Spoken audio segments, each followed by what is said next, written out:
Rangkuman materi sejarah kelas 12 bab 2, Demokrasi Liberal hingga masa demokrasi terpimpin. A.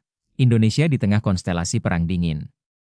Setelah Perang Dunia II, dunia terbelah menjadi dua blok besar, Blok Barat, AS, liberalisme, dan Blok Timur, Uni Soviet, komunisme. Keduanya bersaing memperluas pengaruh lewat bantuan ekonomi militer, misalnya Marshall Plan, AS, dan Molotov Plan Uni Soviet. Perang Dingin memengaruhi Indonesia, antara lain lewat perubahan sikap AS yang mendukung RI setelah pemberontakan komunis 1948 berhasil ditumpas. Piagam Atlantik dan Piagam PBB menjadi rujukan bangsa-bangsa terjajah untuk menuntut kemerdekaan, memicu gelombang dekolonisasi di Asia Afrika. Konferensi Asia Afrika 1955 di Bandung diikuti 29 negara, dan menghasilkan Dasasila Bandung serta Semangat Bandung, Solidaritas, Antikolonialisme.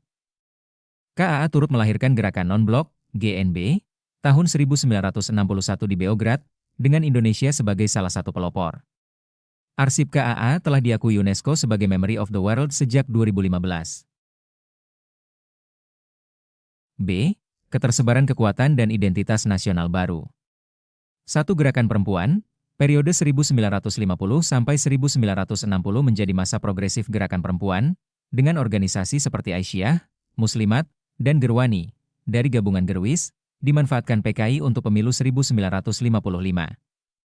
Isu penting, UU Perkawinan dan Poligami, dibentuk Komisi NTR, nikah, talak, rujuk, meski UU Perkawinan baru disahkan tahun 1974. Presiden Soekarno menetapkan 22 Desember sebagai Hari Ibu melalui SK nomor 316 tahun 1959, mengenang Kongres Perempuan 1928.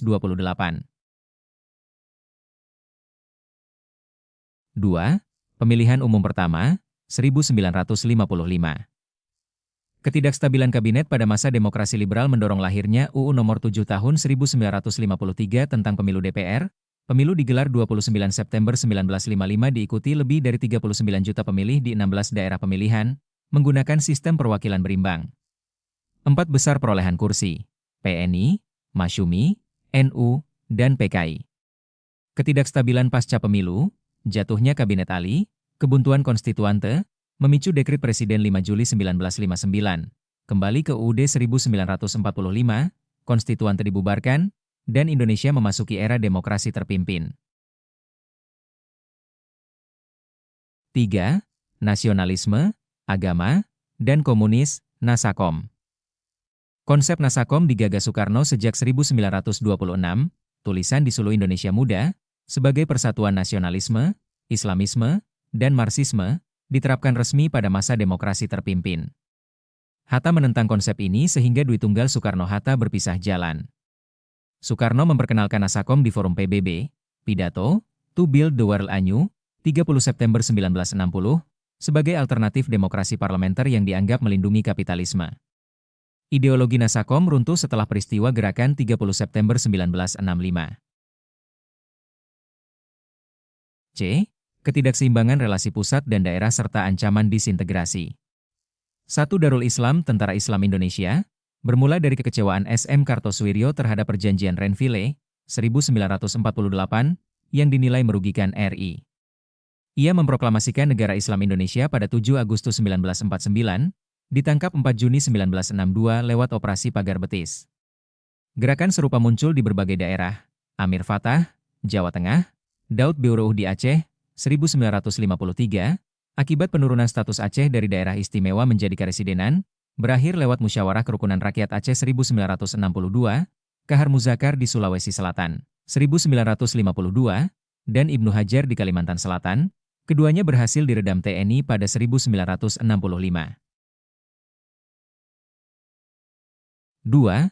PRRI Permesta. PRRI dibentuk 15 Februari 1958 di Padang, Permesta berdiri 2 Maret 1957 di Makassar, kemudian pindah ke Manado. Keduanya memprotes kebijakan pusat yang dinilai tidak adil bagi daerah luar Jawa. Peristiwa lain, pemberontakan Angkatan Umat Islam, AUI, di Sumolangu, Kebumen, 1950, yang dipicu insiden penembakan dan berujung bentrokan dengan pasukan APRIS. D. Perkembangan sosial, ekonomi, dan budaya masyarakat pada masa Soekarno. 1. Asian Games keempat dan Ganevo, Indonesia menjadi tuan rumah Asian Games keempat tahun 1962, 1.460 atlet dari 17 negara, dengan Stadion Senayan diresmikan 8 Februari 1960. Konflik dengan IOC muncul karena Indonesia tidak mengundang Taiwan dan Israel, hingga Indonesia mundur dari IOC. Sebagai responsnya, Indonesia menggagas Ganevo, Games of the New Emerging Forces, diselenggarakan 10-22 November 1963 di Jakarta, diikuti 2.700 atlet dari 51 negara. 2. Pembangunan proyek mercusuar. Tahun 1958, Indonesia menerima dana pampasan Perang Jepang senilai sekitar 223,08 juta dolar Amerika, dibayar 12 tahun.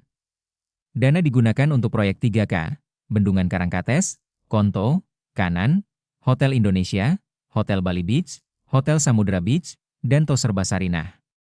Pengelolaan dana oleh Komite Pampasan, 1958 sampai 1965, diwarnai skandal dan minim transparansi. 3. Kebijakan kesehatan. Dr. Johannes Leimena dan Abdul Patah merumuskan Bandung Plan, menyatukan layanan kesehatan preventif dan kuratif. Konsep ini menjadi cikal bakal Posyandu. 4. Kebijakan pendidikan. UU Nomor 4 Tahun 1950 mengatur pendidikan agama, penggunaan bahasa daerah di kelas awal, penghapusan bahasa Belanda, dan penerapan bahasa Indonesia dari SD hingga perguruan tinggi. Kurikulum disempurnakan lewat rencana pelajaran terurai 1952.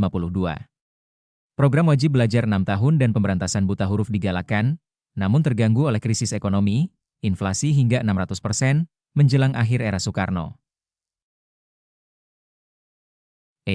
Kemelut pergantian kekuasaan. Soekarno dipersepsikan makin dekat dengan PKI, partai pesaing seperti PSI dan Masyumi dibubarkan, 1960, sementara NU dan PNI dilemahkan pengaruhnya. Program land reform PKI di pedesaan, aksi sepihak terhadap 7 setan desa, memicu ketegangan sosial di berbagai daerah. Peristiwa Gerakan 30 September 1965, G30S, hingga kini menyisakan kontroversi seputar dalangnya. Beberapa teori utama. 1. PKI sebagai dalang, versi resmi Orde Baru, mengacu buku Nugroho Noto Susanto Ismail Saleh serta film penumpasan pengkhianatan G30S PKI. 2. Persoalan internal Angkatan Darat, Ben Anderson dan kawan-kawan, Preliminary Analysis of the October 1, 1965 Cope in Indonesia. 3. Keterlibatan aktor internasional dalam pembasmian komunis pasca G30S, Jeffrey Robinson, The Killing Season Musim Penjagal. Buku menekankan bahwa kebenaran sejarah bersifat subjektif tergantung sudut pandang penulis, sehingga diperlukan kritik sumber. Dampak efek domino.